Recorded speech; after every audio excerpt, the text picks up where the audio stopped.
स्वागत है सभी दोस्तों का एडवोकेट रौनक में।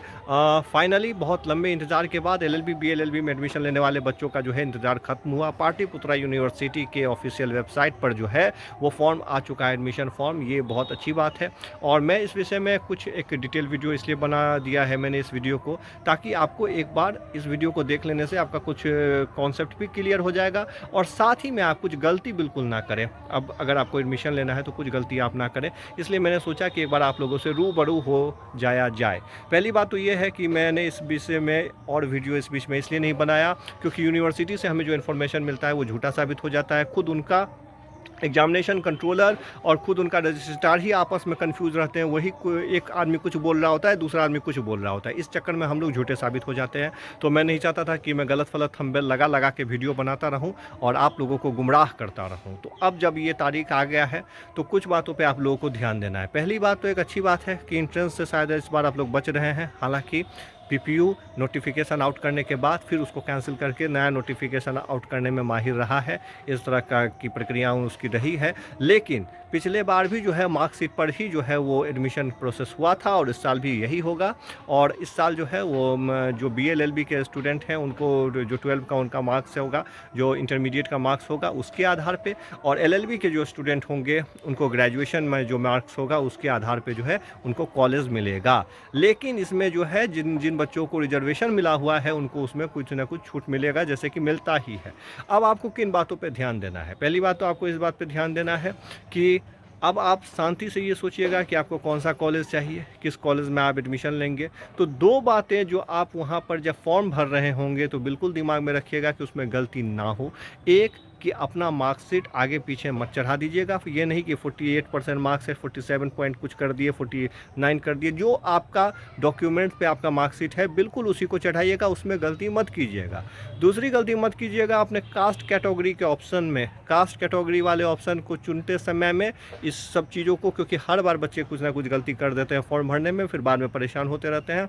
तो दिमाग को शांति से रख के सब कुछ सोच समझ कर कीजिएगा। कास्ट कैटेगरी में गलती मत कीजिएगा और फॉर्म भरने में मार्कशीट चढ़ाने में गलती मत कीजिएगा। इसके अलावा मैंने एक लिस्ट भी निकाल लिया है जिसमें कि आपको मैं बता दूं कि एलएलबी में जो है वो आपको 7 कॉलेज पटना के अंदर मिलेंगे और बीएलएलबी में 6 कॉलेज पटना के अंदर मिलेंगे। तो पहले से ही दिमाग में रखिएगा कि किस कॉलेज को प्रेफर करना है।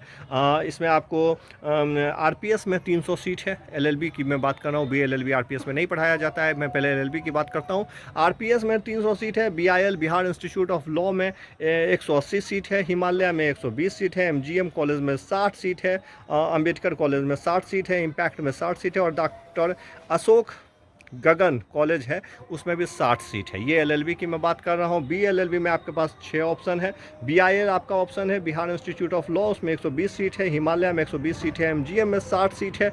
अंबेडकर में 60 सीट है। इम्पैक्ट में 60 सीट है और डॉक्टर अशोक गगन कॉलेज में बीएलएलबी में भी 60 सीट है। तो मैंने आपको क्लियर कर दिया है कि किस में कितनी सीट है।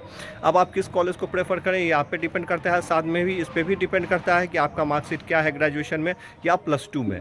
तो वो तो अधिकतर बच्चों का अच्छा ही रहता है, तो उसके लिए आपको परेशान होने की ज़रूरत नहीं है। हाँ, जो मिनिमम मार्कशीट जो तय कर दिया गया है मानक, वो एलएलबी और बीएलएलबी दोनों के लिए जनरल कैटेगरी का है 45%, ओबीसी में 42% और एससी एसटी में 40%। इतना मार्क्स आपको रहना ही चाहिए, तभी आप एडमिशन के लिए अप्लाई कर सकते हैं।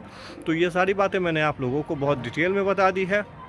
मैं अगर पर्सनली आपको सजेस्ट करूं कॉलेज के तौर पे कि पीपीयू के तहत कौन सा कॉलेज मुझे ज़्यादा पसंद है, तो मुझे ऐसा लगता है कि फ़ीस ज़्यादा बढ़ जाता है कंपेयर टू आरपीएस या बाकी कॉलेजों की तुलना में। लेकिन बिहार इंस्टीट्यूट ऑफ लॉ का जो माहौल है, वहाँ की जो पढ़ाई है, वहाँ का जो सब कुछ है वो बेहतर है बाकी कॉलेज की तुलना में। तो अगर आप बीआईएल चुनते हैं तो मैं कहूँगा कि अगर पाटलिपुत्रा यूनिवर्सिटी में बेहतर कॉलेज कोई है तो वो बीआईएल है और बिहार इंस्टीट्यूट ऑफ लॉ है। बाकी आप किसी और कॉलेज में भी चुन सकते हैं। बाकी आप जिस तरह से पढ़ते हैं, आपका जो 3 साल का जो जर्नी होने वाला है या 5 साल का जो जर्नी होने वाला है, उससे ये तय होगा कि आप आगे जाकर कैसे वकील बनेंगे।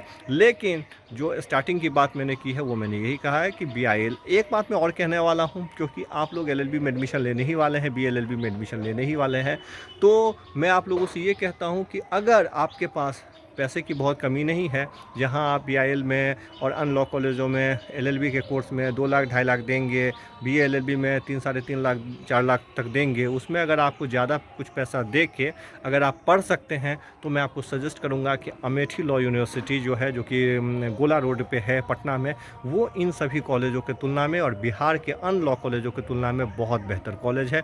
वहाँ बहुत बेहतर पढ़ाई की जाती है, बहुत बेहतर माहौल दिया जाता है, वहाँ मूट कोर्ट लगातार करवाया जाता है। वहाँ अगर बच्चे सीरियस रहें तो बहुत अच्छा और ऊंचा मुकाम पा सकते हैं। बाकी अन्य कॉलेजों से भी बच्चे जो हैं वो अच्छा कर रहे हैं। ये मैंने आपको एक ऑप्शन के तौर पर दिमाग में दे दिया है कि दिमाग में रखिएगा, क्योंकि एक बार एडमिशन ले लेने के बाद आप फिर एडमिशन ले लीजिएगा, फिर आपका वही कॉलेज रहेगा, वहीं से पढ़ के आप निकलेंगे, वहीं से आपका कैरियर होगा। तो ये 3 साल बहुत महत्वपूर्ण होने वाला है। पैसा बहुत आएगा जाएगा, लेकिन इन बातों को ध्यान में रखते हुए, इन सभी बातों के मद्देनज़र अपना एडमिशन लीजिएगा। और किसी तरह का सवाल हो, कन्फ्यूजन हो, कमेंट करके बिल्कुल पूछिए।